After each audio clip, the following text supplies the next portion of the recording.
So I think there are really good teams in this league. For example, Young Ninjas and Navi Junior next to us. Like I think three of us are the best team in this league. To be honest, I really don't like best of ones. But like it's a qualifying stage, so it is understandable and it is fine. But it's really tough to play BO1s. M0nesy is a fucking beast.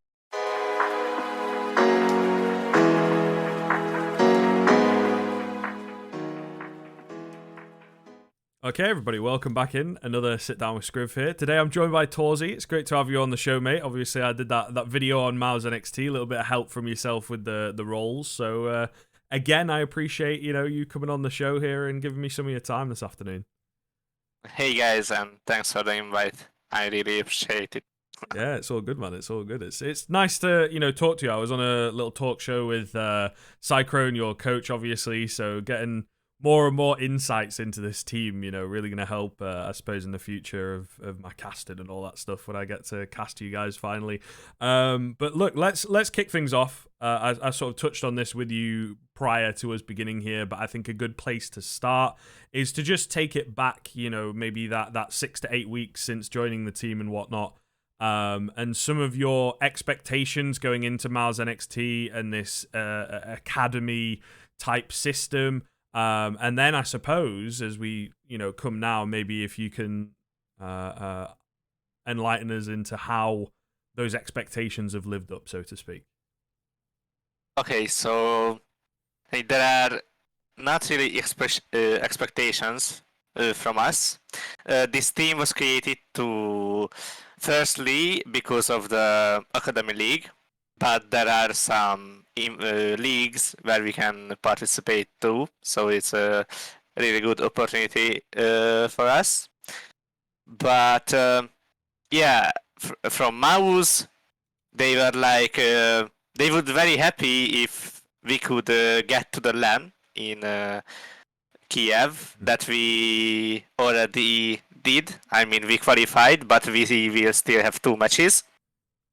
But yeah, this was the goal, and yeah, personally, it would be so cool if we could win the LAN tournament, but everything can happen.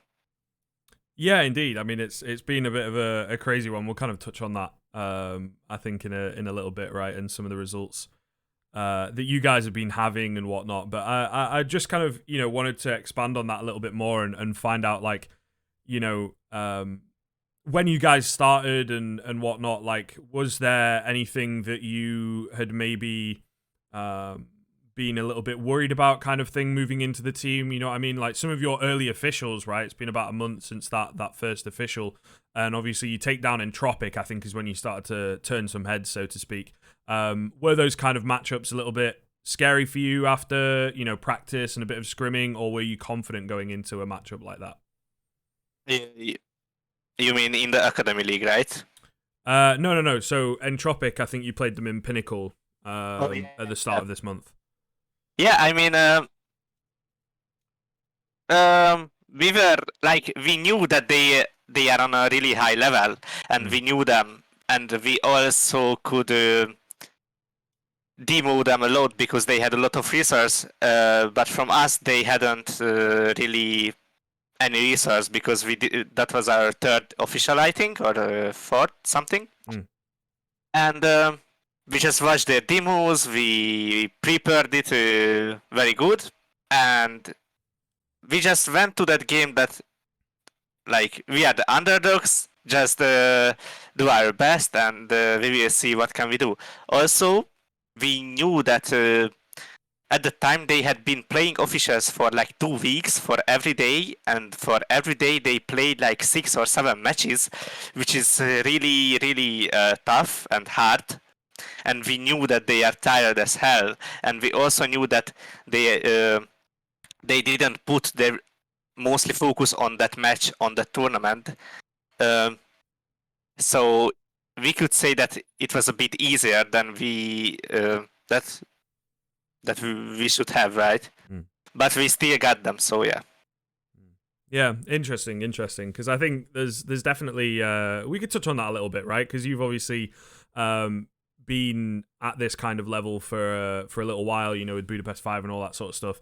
Where I think some of the other academy teams, it's where for me like Mouz NXT is different. Some of the other academy teams I think get, you know, picked up some very young players, and they're really trying to build, I suppose, like an organic system, you know, from the same country as the organization and all this kind of stuff. But Mouz NXT, you guys obviously have some decent experience throughout the roster, right? And including into the coach and all that kind of stuff. So, what are some of your feelings on like how busy the schedule can be within Tier 2 Counter-Strike? I think next to this league, I mean, our schedule is really good. We have our breaks, we have our off days, and we are playing like 5 days in a week or 6. But it's really good. But with this league, this academy league, it's really hard because we have matches. We have been playing for almost 2 weeks now, and there is official games every night, and we need to prepare every day, and also we need to clear our mistakes, fix our mistakes, and prepare to the enemy team. Like, it's really tough, and it's really hard to play without breaks, because like your energy just goes off after a while. Yeah. And I was talking, like I mentioned, I was chatting with you know, Sycrone, did a little show with him, which I guess I'll link below for people, and I'll link Neokai's interview. I've touched on that as well, right? I'll link that one below, so do be sure to check them out. But yeah, and he kind of mentioned, you know, going into this Academy League, I think at that point you'd played maybe 4 or 5 games, right? And I think you were either even or on a negative, right? Like a 3-2, maybe, if I'm remembering correctly. I think it was definitely like 2-1 at one point for you guys, right? Like the first few games were very close, and then also you lost a couple and that kind of thing. And he talked about how difficult it was to, you know, look into these teams and get some history on them, some VODs, some who does what even within the team. You know what I mean? So talk to me. Let's go into the Academy League, because I think it's, you know, your first kind of proper showing and league and, you know, long-term thing as a team, to really get a fix. And there's a few interesting angles within that league as well, like the best of ones and the way that they do the veto and whatnot. But yeah, I suppose to just start off, what are your general feelings with how you guys are doing in this league right now, and how has the experience been playing in that WePlay Academy League? I think this league is very good. I think like it's almost like a tier 1 event from the organizers, so they are doing really good. Also in the stream, they have everything fine. From our performance, at the moment we have 9 wins and 3 losses. The 3 losses versus Fury Academy, Fnatic, no. Fury Academy, oh my god, Young Ninjas, right? And I don't Big Academy, sorry, right? Yeah. Okay. And I think versus Big Academy and Fury Academy, we should have won. But like these kind of matches will happen always. Like you can't perform every time on your 120%. Sometimes you will have off days, and sometimes you will lose. It's in the game. And versus Young Ninjas, they were really insane. They played great. They destroyed us. They really deserved that win. So yeah, I think we are really proud of our team, all of us, and we are satisfied with our goals and our performance. We qualified to the LAN, so that's it. Yeah, I mean, you know, you can't ask for much more than that. You touched on, obviously, in the expectations and all that sort of stuff, that they wanted you to make it to LANs, and, you know, this Academy League was that first proper test. And I think certainly it shows for me, because there's an argument to be made, I think, if you guys come in and you just you know, what, like 14-0 or whatever, like win every single game, that it's kind of like, okay, we can look at these guys and they have this added experience and that's coming into play here, and, you know, maybe just on like a mechanical level you guys would be better. But I think the fact that it's like these early games you find a little bit tough, and there is certainly some time spent finding your feet, as it were, and then you manage to turn things around, and now you're on a bit of a streak and looking pretty damn solid towards the tail end of this group stage, you know what I mean, and whatnot. So I feel that that's a testament to how the project is going, as it were, and sort of the effectiveness of like the team that you've got behind you, not just the guys on the server, but, you know, the support and whatnot. I'm just kind of curious, you know, obviously you have Sycrone coaching from behind the scenes, as it were, even though I think coaches are now starting to get the recognition that they deserve in the past sort of 6 to 12 months. But how much support are you guys getting from the Mouz Sports organization itself? They are supporting us from in every way they can. They are talking to us every day. They are giving stuffs, I don't know, gears, everything. Also, we will have a boot camp before the LAN, so yeah, everything is fine, and they are helping us in every way. So yeah. There you go. I mean, it's big stuff, right? And I think that that's certainly the prominence of these academy teams. There's a lot of support around. I know, like Furia, I think, are in Ukraine at the moment, if I'm not mistaken. At the very least, they were towards the start of the tournament and whatnot. So, you know, there's bits of support here, there, and everywhere to work with. One of the areas that I wanted to move into next, though, to be honest with you, Torzsi, is looking at some of these academy teams, right? Because although some of the games come close, you look at a team like Astralis Talent, for example, and they're not finding as much success as I think they would want. They've picked up 4 wins within the Academy League, and they've had a few games that have really gone south. I think that that's a testament to some of these other, you know, teams like VP Prodigy, Na'Vi Jr. and whatnot. You've gotten a leg up on them, for example, but they've brought it close, right? Whereas I feel that Astralis Talent are kind of struggling. You've played against these guys, you know, at least once so far, and I think might have another game against them soon. Why do you think that they're kind of struggling as much as they are? You know, there's some very, very solid individuals, some very solid teams within this Academy League, but Astralis Talent, with such a big organization behind them, seem to be struggling quite profoundly. And what's your take on that? So I think there are really good teams in this league. For example, Young Ninjas and Na'Vi Junior next to us. Like, I think 3 of us are the best team in this league, and I think Young Ninjas are a really good team together. They are playing for like a half a year together, and they are really doing well. They are showing up. And also Na'Vi Junior with M0nesy, like M0nesy is a fucking beast. I'm sorry, but yeah, he's destroying everyone. But yeah, so Na'Vi, Young Ninjas are really good. I think also Big has a really good potential, but we had a really little resource from them, and that's why it was really hard to prepare versus them. Right. And us as Talent guys, I think the problem with them is that they are really young and they are unexperienced a little, and they need some more time and little experience to get there. But I think they are really showing up and improving in the tournament. Also, I think one of the teams who improved the most is Virtus Pro Prodigy. Actually, they have 4 wins and 8 losses. They are down on the leaderboard, but they are playing really, really close games with everyone. And I think they are like improving a lot.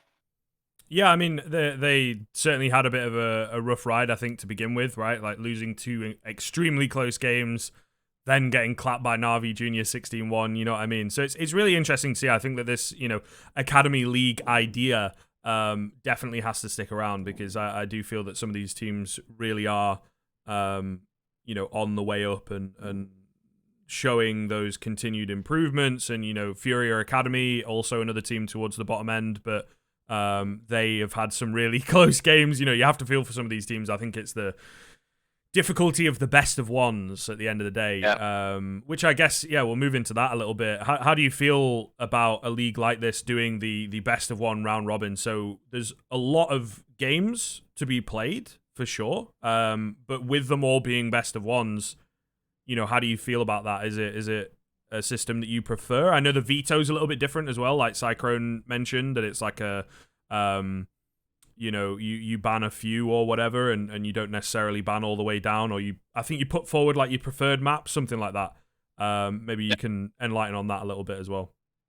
Okay, so the veto is that the away team bans 3 maps instantly, and from the 4 maps, the home team will pick 1. Right, okay. And that's the format. And I think it's a really strange one, because I think actually it helps the away teams who bans, because he just can ban his 3 off maps. And for example, if you have like 3 maps, or 4, but you can have like 3 maps, what is really good for you, and you just ban the other 3, which is not the best for you, and you leave the enemy insta-ban, then like they will pick one of your good maps, right? Yeah. And but the home team can, the away team also chooses the side where he wanna start on the map. So Interesting. So how do you feel about the best of ones in general then? The vetoes certainly maybe a little wacky. I think it's something that WePlay like to do. We see that with their broadcasts and whatnot, bring in something a bit different. This is obviously the league, the qualifying section, and then I imagine when we get into the LAN, it'll be sort of a more conventional format, as it were. But yeah, just best of ones in general, not necessarily to this league, but being played in other tournaments. I'm sure you've played your fair share of like best of one qualifiers and whatnot. How do you feel about them and their place within a tournament? To be honest, I really don't like best of ones, but like it's a qualifying stage, so it is understandable and it is fine. But it's really tough to play BO1s, especially for example in the start when there were teams that we had no research, right? That they had no games, and it was really hard to prepare. Like you don't even know what maps you should ban versus them, so it was really tough. But yeah, on BO1s, like you can get only 1 round. For example, someone has a highlight, or just do a lucky nade and they nades you, or something bad happens and you can just go down the downhill because you have no money, and it's really tough. I don't like this. Yeah, I suppose like a player or a couple of players can have that once per series moment, right? But obviously there is no series, so you don't have your map pick to recover or whatever it may be, right? Like you just have to very, very quickly deal with that, forget about it, or move on as best you can. And I suppose in the best of ones, that is a real tough mentality, to have, and definitely in the youth of a team and some of these younger players, right, involved and whatnot. I think it can be, inexperienced, like you say, it can be pretty hard to bounce back from that. I'm kind of curious as well how the communication is going within the team, because I would assume that it's in English across the board, right? Apart from maybe a little bit, you've got the 2 Polish players when they're alive or whatever it may be. But is that something that you've seen over the course of this kind of 8 weeks that you guys have been together that has been on the up and improving, and therefore allowing you to improve your game itself? Yeah, so I think, we are speaking English, of course. And for example, if the Kamil and Hubert, the last 2 guys, they are the Polish guys, they are the last 2 alive, then they are speaking in Poland, because Hubert's English is not the best yet, but he's improving fast, like me. Like, I don't know my English is not the best, but I can understand it and I can express myself as I can. But I think in the last weeks I can feel that my English is improved a lot because like we are playing in every day, we are speaking together a lot. So yeah, I can just feel it improving. Also, like you hit me up for as I remember in Yes, yeah. June or on May that you want an interview, and I declined because I was a little scared back then. But yeah, sorry for that. No, it's all good. It's all good. I think it was just as like the announcement was made kind of thing. So I wanted Yeah. to try and get in quick, and I think there was a little bit of obviously the English and then also getting it cleared. Because JDC, I messaged him about it and he said, yeah, sure, but I'll just have to check. And I think it was a little bit too early in the life cycle of the team. You guys were quite busy with sorting that out and whatnot. But look, it's all good, man, because it kind of, drove me to make that video just kind of highlighting who you guys were with a bit of history and my most successful video to date. So there you go. I owe you that one. That was really good. There you go, mate. But yeah, I mean, look, solid stuff. Like, you guys are looking really, really good. And I think the communication aspect definitely seems to be getting better and better. Even though within, the first few officials and whatnot, you guys were immediately on the map, as it were, with some pretty nice results.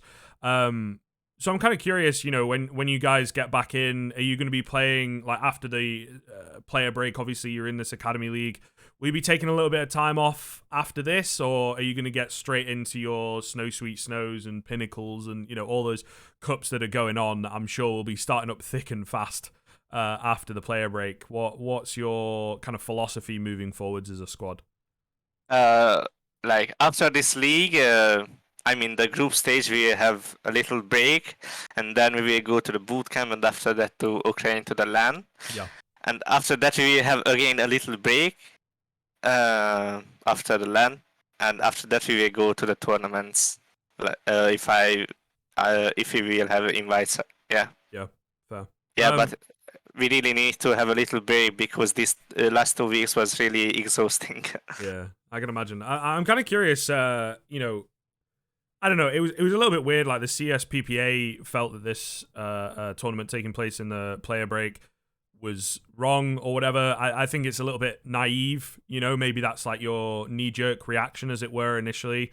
But I do feel that obviously you guys being the academy teams, a lot of younger players and whatnot, and it feels like without like the travel and the super intense lands and whatnot, the player break's kind of designed for that, you know what I mean? To like have the period for those top teams to just not do anything and not have to fly about and reset all their sleeping patterns and all that kind of stuff. But yeah, how do you feel? Because obviously your break time, as it were, is going to be a little disjointed.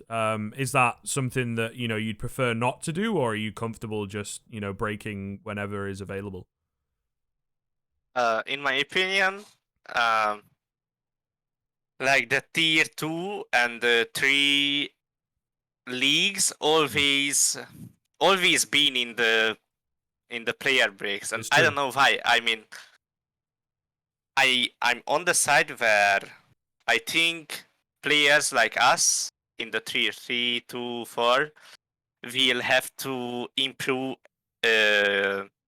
every time and just play as much as we can, and we need to like achieve our goal and get to the tier 1. Until it's not done, we can't have a break. Of course it is important to have breaks, and yeah, I know it is important, but yeah, you really need to grind, and yeah. like it's I'm fine with the breaks when it's available. It's whatever for me. Yeah, I think it's fair enough. It's just kind of interesting to get, the perspective of a player going on and seeing how you feel about it. Because, like I say, there was a little bit of, the representatives from the CSPPA being a little bit like, this is less cool. We're not a massive fan, but it, just feels maybe a little bit short-sighted kind of thing, I think, because, you know, it's also the perfect time, right? You have these academy teams, these players who are maybe not in the case of NXT, right, as we've touched on, but, you know, like a VP Prodigy before this tournament didn't really know any of their players personally, you know what I mean? Like, you guys and Young Ninjas, and then maybe a couple of the Na'Vi junior players I've definitely seen, and there's a few names dotted in to certain teams, right, that have maybe played at a little bit of a high level, but the vast majority of the players don't get as many eyes on them, so I feel like, you know, now is a perfect time to have this Academy League going, and indeed getting them the attention that they kind of deserve, So yeah, but look, I think that's going to do us towards the end here, Torzsi. You know, the 25-minute mark, we are about there. Again, thank you very much for coming on, and yeah, I wish you all the luck in the future, my guy. Thank you very much. It was really good, and yeah, I wish you the same.